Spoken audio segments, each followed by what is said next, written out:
O fio invisível, o mistério do choro da recém-nascida na noite em que a avó Teresa estava prestes a dar à luz a nossa mãe. Ela se viu diante de uma situação complicada. A parteira de costume, que sempre esteve presente nesses momentos, não pôde ser encontrada no início das cólicas. Com a avó em pleno trabalho de parto, não havia alternativa, senão levá-la ao hospital. Ao retornarem da maternidade, a avó Teresa carregava a mãe nos braços, uma pequena bebê recém-nascida, aconchegada ao peito. Enquanto atravessavam os limites da porta, a parteira estava à espera. Ela buscava compreender por que, dessa vez, seus serviços não foram solicitados como de costume. Uma explicação rápida foi oferecida, detalhando como a urgência do momento não permitiu o convite. A primeira noite na casa trouxe um acontecimento incomum. A recém-nascida, ainda tão vulnerável aos mistérios do mundo, chorava sem parar.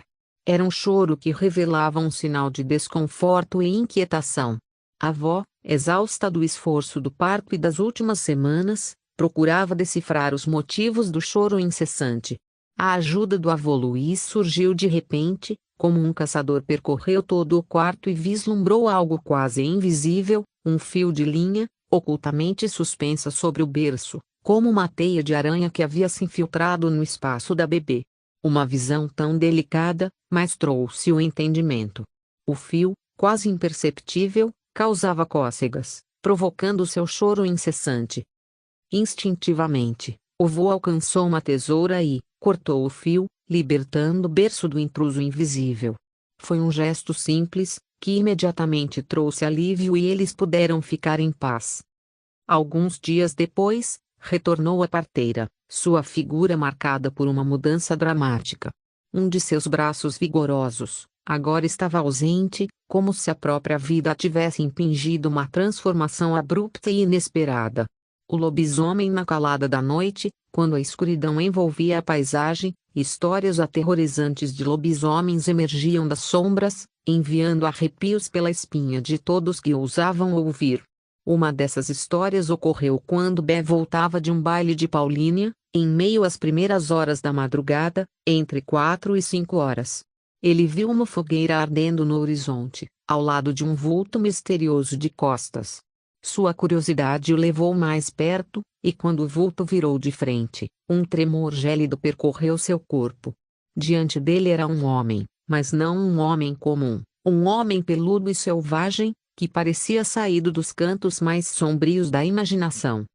Em um instante, o homem peludo fez um movimento brusco, como se fosse correr na direção dele. Aquele encontro fugaz, repleto de terror, levou Bé a pisar fundo em sua caminhonete. Mas o medo era tão paralisante que ele não ousou olhar pelo retrovisor, receoso de encontrar o olhar sinistro da criatura atrás. Contudo, essa não foi a única vez que a lenda do lobisomem assombrou a região. Na chácara do seu titi, Bé ouviu rosnados selvagens e latidos enlouquecidos de cachorros ecoando do fundo da propriedade. Uma sensação de pavor se manteve pelo ar, enquanto os arrepios da noite se misturavam à crescente ansiedade de se esconder.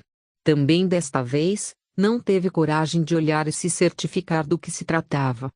Até nas ruas da cidade, ninguém foi salvo do enigma do lobisomem. Na rua Havaí, a escuridão trouxe um silêncio pesado, apenas quebrado pelo mesmo som de latidos e rosnados apressados e assustadores. Nenhum dos moradores ousou olhar para a rua. Aquele barulho que estava além dos limites da razão. Se encolheram em suas casas em um pacto de medo e silêncio. Há ainda uma terceira história, a mais intrigante de todas. A casa da tia Neide se tornou o palanque de um encontro aterrorizante com o desconhecido. A namorada de Décio, Rose, não resistiu brincar com um enorme cachorro que estava passando por ali, atraída pela inocência do bicho peludo.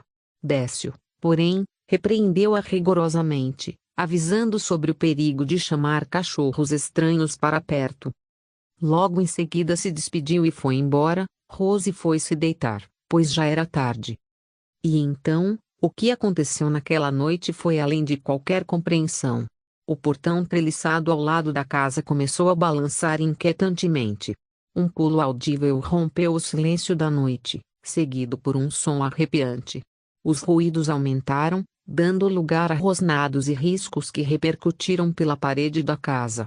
Rose e tia Neide, movidas por um medo profundo, começaram a rezar, buscando refúgio na fé diante da indagação. Ao amanhecer, Bé chegou e ao entrar pelo portãozinho encontrou um rastro perturbador.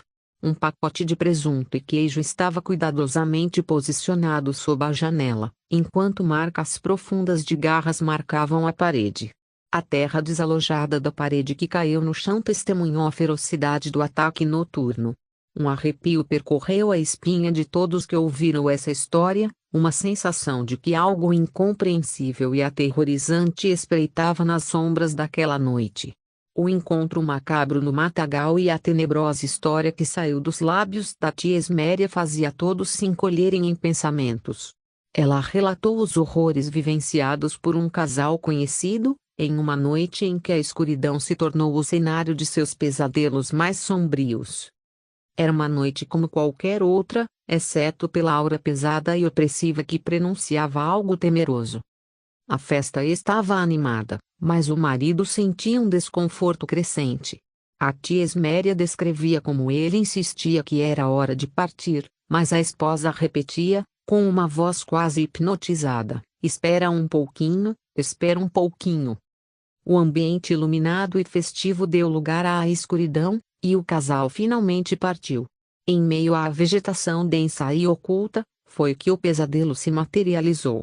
No instante em que o marido desapareceu, como se tragado pelas trevas que cercavam o matagal, um cachorro enorme emergiu das sombras, suas presas faiscando com uma sede terrível. O terror tomou conta da esposa enquanto o cão avançava, sua atenção estava fixada na criança que estava em seu colo. Com um uivo que ecoou como uma sentença, ele lançou-se sobre a criança, suas garras ansiosas para alcançar a presa. A mulher lutou desesperadamente, com o coração martelando em seu peito, e conseguiu se soltar das mandíbulas da criatura. A manta vermelha que envolvia a criança foi desfiada e despedaçada pelas garras do animal faminto. Sem pensar em mais nada, a mulher correu acelerado através da escuridão, deixando para trás o marido desaparecido e o matagal assombrado. Enfim, em sua casa, ela se agarrou ao bebê. A respiração ia se tornando mais moderada, enquanto a luz do dia começava a raiar. A noite de terror passara, e os dois pegaram no sono. Ao despertar, notou outra pessoa com eles. Era o seu marido adormecido ao lado. Intrigada, passando o olhar por todo ele, viu que de sua boca saíam fios de lã vermelha que estavam enroscados em seus dentes. À luz da lua, o encontro assustador com um cachorro sinistro. A história arrepiante de Sana e Dudi também sugere um lobisomem. Uma noite comum, que rapidamente se transformou em um pesadelo à luz da lua. A escuridão cobria a rua enquanto eles caminhavam em direção ao bar. Atrás de um carro, na altura da casa da teta da esquina, saiu um enorme cachorro. Tão grande e peludo que parecia ter emergido de um conto de horrores. Era um cachorro. Pelo menos é o que eles queriam acreditar. Mas a semelhança com algo mais nefasto fez seus corações baterem com uma urgência febril.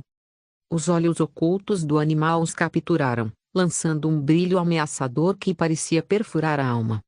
O medo tomou conta deles, uma sensação primordial que os impeliu a agir sem pensar. Em um instante de pânico, eles saíram correndo, e voltaram para a segurança de sua casa. O cachorro, ou o que quer que fosse, parecia segui-los, sua presença persistente como um espectro assombrando suas mentes. A tocaia de Sana e o desfile cômico de Didi era conhecido por sua comunicação franca e objetiva. Não importava a situação, ele nunca retrocedia numa decisão, nem mesmo quando levava um bom susto. Foi em um desses momentos que Sana pregou uma peça no irmão. A cena ocorreu na cozinha, que ficava logo na frente, junto à sala. Era o local perfeito para uma emboscada. Sana se escondeu habilmente atrás da geladeira, com mais um plano maldoso na mente. Ela esperou pacientemente, segurando o riso, até que Di passasse por ali. O momento chegou, e Di, alheio ao que o aguardava, cruzou o caminho de Sana. Foi então que Sana deu um grito ensurdecedor e um pulo espetacular. O susto foi instantâneo, e Dee saltou no ar, os olhos arregalados, o coração disparado pela surpresa.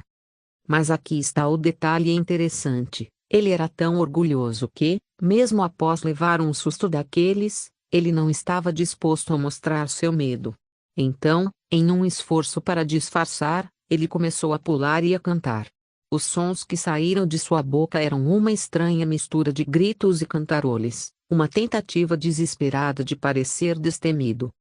Ele continuou sua atuação, pulando e cantando, enquanto avançava pela casa em direção aos fundos.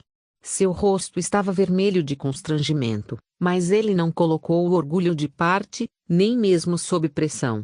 Enquanto isso, Sana e Neo rolavam no chão por conta dessa apresentação improvisada. Dee, percebendo que sua tentativa de parecer corajoso estava se tornando piada, ficou ainda mais bravo. Seus olhos faiscavam de raiva enquanto ele continuava pulando e cantando, e o coro de risadas ao seu redor só o deixava ainda mais frustrado. No final, Dee se entregou ao riso também. Sabem como é: se você não pode vencê-las, junte-se a elas. Quando uma vaca apareceu na sala um dia, em meio à tranquilidade da sala, um som inesperado cortou o silêncio. Foi um mugido baixo e reverberante. Todos na sala se sobressaltaram, seus olhos rapidamente se voltaram em direção à porta. E então, para o espanto de todos, a cabeça de uma vaca chifruda começou a surgir lentamente pela porta entreaberta. O animal parecia aferrado, avançando com um propósito. Seus olhos expressivos brilhavam, enquanto ela continuava a mugir. A cena era surreal. Todos na sala permaneceram imobilizados, incapazes de compreender como uma vaca havia aparecido ali. Neo desmaiou de tanto medo. Então, em um piscar de olhos, a verdade se revelou. Era apenas uma brincadeira feita pelo pai. Ele estava segurando a cabeça empalhada de uma vaca, posicionando-a sobre sua própria cabeça para criar a ilusão de que um animal real estava entrando. O esclarecimento apareceu e acalmou os corações, que dispararam com o susto. Ficaram aliviados. Neo começou a recuperar os sentidos. O pai, que havia feito a brincadeira, ficou visivelmente satisfeito com o resultado. Seu rosto estava iluminado, e ele não conseguiu conter as gargalhadas quando viu o impacto da pegadinha. Depois que a situação se acalmou e ficou claro que não havia uma vaca invadindo a sala, todos conseguiram apreciar o lado cômico da brincadeira. As amigas assustadas quase o mesmo susto, com o mesmo protagonista. O pai desta vez não tinha intenção de assustar, estava simplesmente indo ao fundo da casa carregando um longo caibro de madeira. Enquanto isso, no quartinho, Neo, acompanhada pelas amigas Valkyria e Fabiana, escutou algo estranho, um som irreconhecível. Ela sabia que não havia mais ninguém em casa, não conseguiu ficar indiferente e perguntou às amigas: "Vocês ouviram esse barulho?" Curiosas, as três meninas resolveram investigar o que estava acontecendo. Com passos cuidadosos, seguiram na direção do som, que as levou até a área de entrada da casa, onde puderam ver um pedaço fino e comprido de madeira se movendo lentamente. O que elas não conseguiram ver, no entanto, era quem estava segurando aquela longa peça.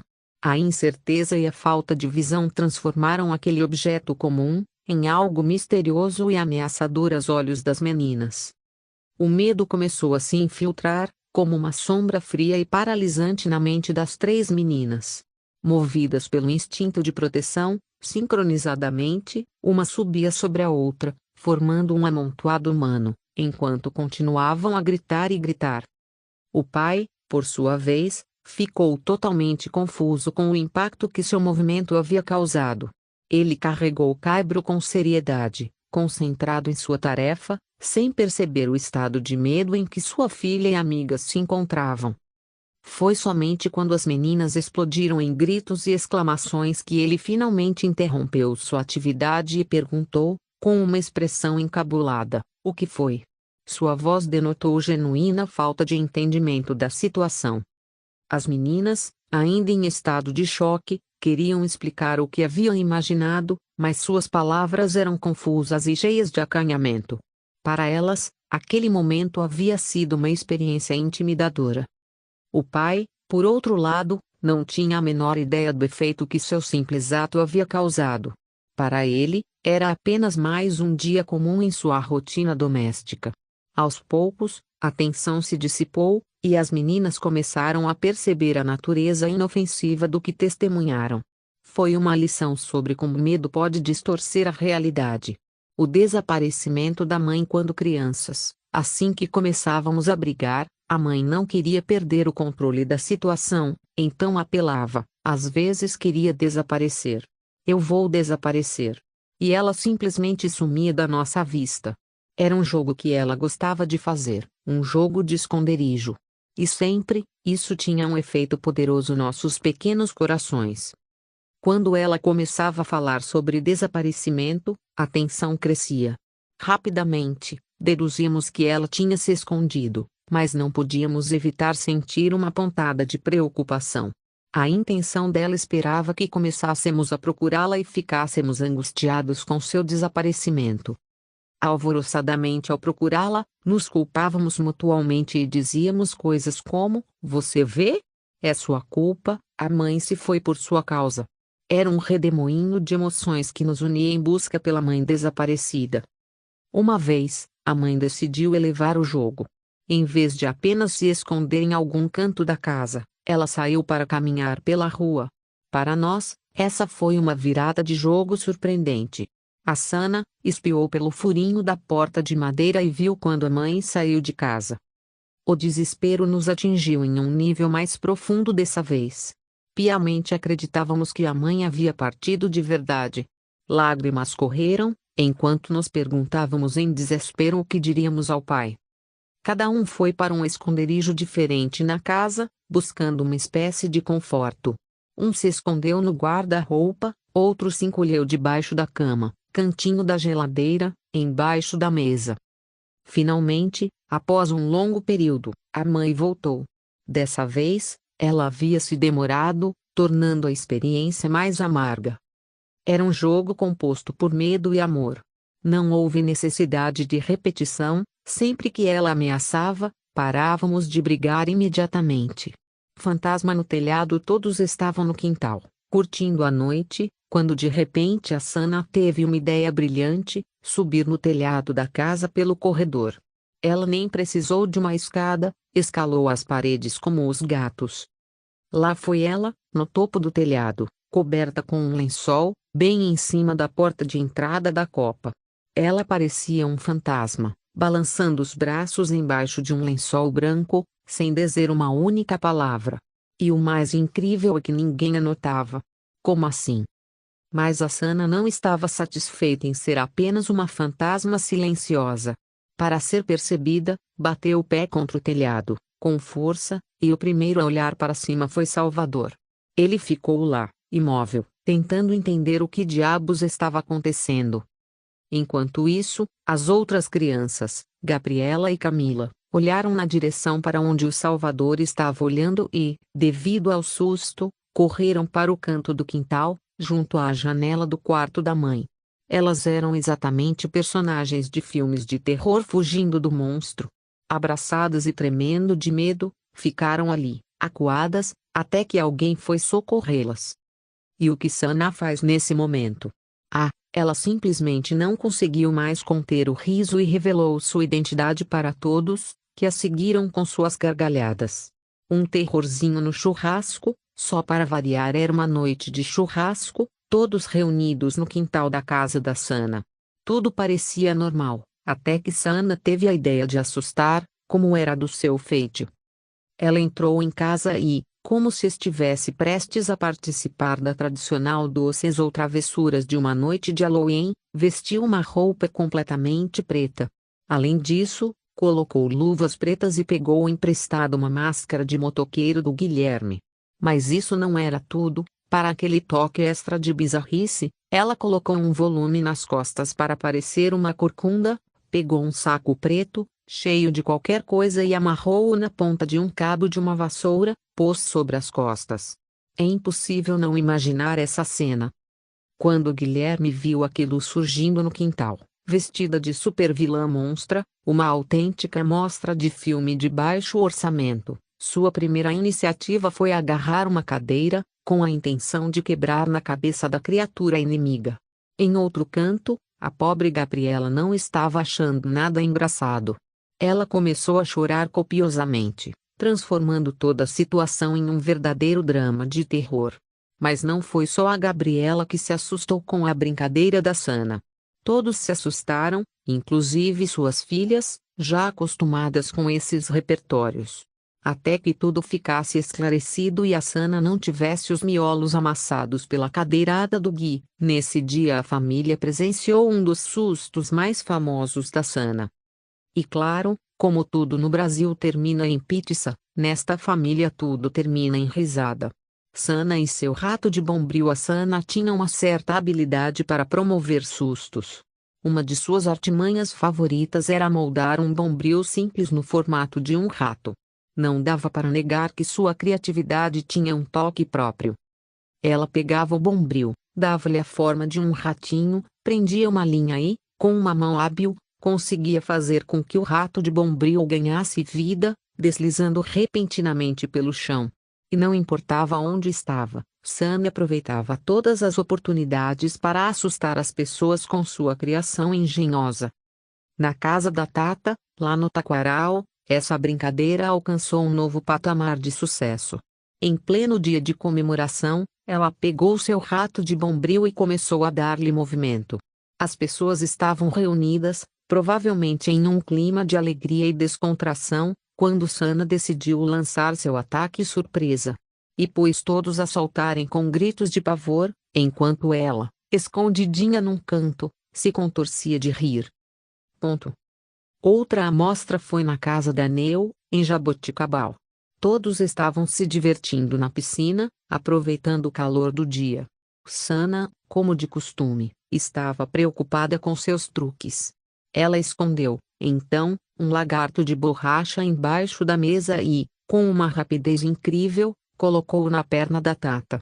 Imaginem o susto que ela levou. Tata pulou na cadeira, com uma aversão que lhe era natural por tudo o que ela considerava repugnante. Sentiu nojo, enjoo, náusea. E involuntariamente, bateu na perna de Salvador com tanta força que ele também se assustou. E assim, mais uma vez, Sana provou ser a mestra das brincadeiras que fazem as pessoas pularem de medo, mesmo que o objeto do seu susto seja um rato inofensivo de bombril ou um lagarto de borracha. Suas travessuras eram simplesmente impagáveis. Ou indesculpáveis, dependendo do ponto de vista. Desmaio real ou truque genial? Era uma tarde tranquila e silenciosa, com Neu deitada sozinha no sofá, imersa em seu livro. O ambiente estava tão tranquilo quanto o som das páginas virando. De repente, a tranquilidade foi abruptamente interrompida por uma série de batidas na porta de madeira. Neu se sobressaltou. Ela tinha quase certeza de que a porta de vidro que dava para a rua estava trancada, ou que, se alguém batesse na porta de madeira, já teria acessado a área interna da casa. Os pensamentos começaram a se avolumar, e o medo se instalou, enquanto ela se questionava quem poderia estar ali. Com cuidado e cautela, Neu decidiu abrir apenas a pequena janelinha para espionar do lado de fora. A princípio, não viu ninguém, nenhum movimento, nada além do que parecia ser um cenário normal. Não se conformando, ela continuava a procurar por algum sinal de presença, pois era certo que não estava ficando louca. O que Neu não sabia era que Sana, a responsável pelas misteriosas batidas na porta, havia executado uma manobra silenciosa pelo corredor, batido na porta e se escondido. Enquanto Neu vasculhava pela pequena abertura em busca de respostas, Sana surgiu do nada, seu rosto aparecendo na janela surpreendentemente, e deu um grito assustador. Neu, aterrorizada, caiu para trás no chão com um susto tão grande que seu coração pareceu parar. A queda foi instantânea, mas a natureza do incidente se tornou objeto de mistério. Até hoje, as dúvidas persistem. Será que Neu desmaiou com o susto, ou será que, Após cair para trás, ela aproveitou a oportunidade para assustar Sana fingindo estar desmaiada. A questão paira no ar, uma incógnita que causa risos e especulações. Saco na cabeça numa noite quente, quando a rua estava repleta de pessoas andando de um lado para o outro, algumas crianças se encontravam entediadas, sem a menor ideia do que fazer. Nesse momento de tédio, a mãe lançou uma sugestão: vão lá para dentro, vistam as roupas velhas do seu pai, aquela calça surrada que ele só usa quando mexe em terra ou cimento, o sapatão e uma camisa qualquer, de preferência toda esgarçada. Coloquem um saco de papel na cabeça e escondam-se atrás das babosas gigantes. Quando alguém passar, corram em sua direção e deem um susto neles. As crianças aceitaram alegremente a ideia, estavam ansiosos para embarcar nessa traquinice. Com um grande sorriso no rosto, a mãe observava enquanto seus pequenos executavam o plano. A tristeza de alguns seria a alegria deles. Uma jovem do educandário, acompanhada por Newton, um magrelo de pele escura, voltavam da padaria tranquilamente tomando seus sorvetes. De repente, uma das crianças, com sua vestimenta maluca e o saco na cabeça, surgiu do nada e grunhiu algo, ameaçando alcançá-los. Assustada, a moça agarrou o braço do Newton e falou: "Corre, Newtinho! Corre!" Newton correndo todo desengonçado naquelas pernas magricelas que zigue-zagueavam parecendo que ia cair de tanto olhar para trás, pagou todo o trabalho da transformação e a espera pelo bote certo. Até mesmo a irmã de Fernanda, amiga da Neu, teve sua dose de susto. Era uma senhora gordinha com uma aparência que não inspirava muita inteligência. Ela foi apanhada por essa trupe de malucos. As crianças, ao perceberem a expressão de medo no rosto dela, sentiram um pouco de pena. Mas, no fim das contas, a mãe deu vida a uma noite que nunca seria esquecida. E, como bônus, elas aprenderam uma lição sobre como uma simples brincadeira poderia fazer desaparecer o tédio e ainda render histórias para contar.